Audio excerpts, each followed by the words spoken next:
வணக்கம் அன்பர்களே, இது தகவல் சாளரம். நான் உங்கள் பிச்சை முத்து. தகவல் சாளரம் வழங்கும் போர்களின் பிடியில் பூமியின் மடி. அமெரிக்கா, ரஷ்யா முதலிய நாடுகள் ஆப்கானிஸ்தானில் நடத்திய ஆபத்தான போர்களின் வரலாற்று தொடரில் இதோ வருகின்றது இன்றைய காணொளி. புத்தன் வந்த திசையிலே புனித காந்தி மண்ணிலே.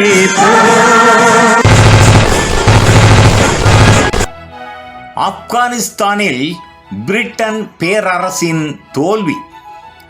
பேரரசுகள் எப்போதும் நம்பிக்கையுடன் வருகின்றன. அவர்கள் வரலாற்றை வென்றவர்கள். ஆனால் ஆப்கானிஸ்தானில் வரலாறு அவர்களை வென்றது.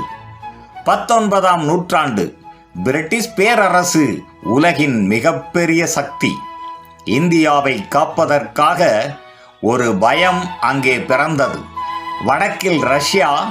அந்த பயத்தின் பெயர் கிரேட் கேம். பிரிட்டன் ஆப்கானிஸ்தானை ஒரு பாதுகாப்பு சுவராக மாற்ற முயன்றது. நாம் அரசனை மாற்றினால் நாடு நம் கட்டுப்பாட்டில் இருக்கும் என்று நினைத்தது. அந்த எண்ணம் மலைகளை புரியாத மர்மமான எண்ணம். 1839ஆம் ஆண்டு பிரிட்டிஷ் படைகள் காபூலுக்குள் நுழைந்தன.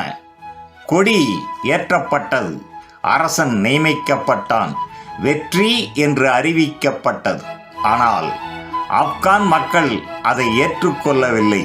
ஏனெனில் அவர்களுக்கு அரசன் வெளிநாட்டு அதிகாரத்தின் நிழல். மலைகளில் தாக்குதல், பதுங்கல், மறைவு, இந்த மூன்றும் ஒரே நேரத்தில் நடந்தன. போர் துப்பாக்கியால் மட்டும் அல்ல, பொறுமையால் நடத்தப்பட்டது. குளிர்காலம் 1839ஆம் ஆண்டு முதல் 1842ஆம் ஆண்டு வரை பனி, பசி, தாக்குதல்கள். பிரிட்டிஷ் படைகள் காபூலில் இருந்து பின்வாங்க முயன்றன. அது ஒரு பின்வாங்கல் அல்ல, ஒரு பேரழிவு. மலைப்பாதையில் ஆயிரக்கணக்கான சிப்பாய்கள் வீழ்ந்து மடிந்தனர். ஒரே ஒரு மனிதன் உயிருடன் திரும்பினான். அந்த காட்சி பேரரசின் அவமானம். பிரிட்டன் மீண்டும் திரும்பியது கோபத்துடன், தண்டனை என்ற பெயரில். ஆனால் இந்த முறை அவர்கள் கற்றுக்கொண்டார்கள். ஆப்கானிஸ்தான் அவர்களால் ஆள முடியாத ஒரு நிலம். பிரிட்டன் 2 முறை மேலும் மேலும் முயன்றது. ஆனால் எல்லா முறையும் ஒரே முடிவு: செலவு, இழப்பு, விலகல். இந்த காணொளி ஒரு பாடம். ஆப்கானிஸ்தான் பெரிய படைகளால் வெல்வதற்கு ஆன இடம் அல்ல.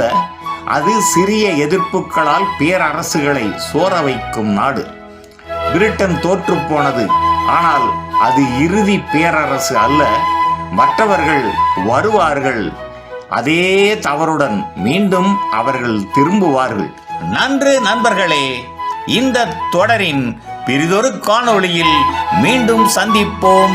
நன்றி, வணக்கம். புதியதோர் உலகம் செய்வோம், கெட்ட போரிடும் உலகத்தை வீரோடு காய்ப்போம். புதியதோர் உலகம் செய்வோம்.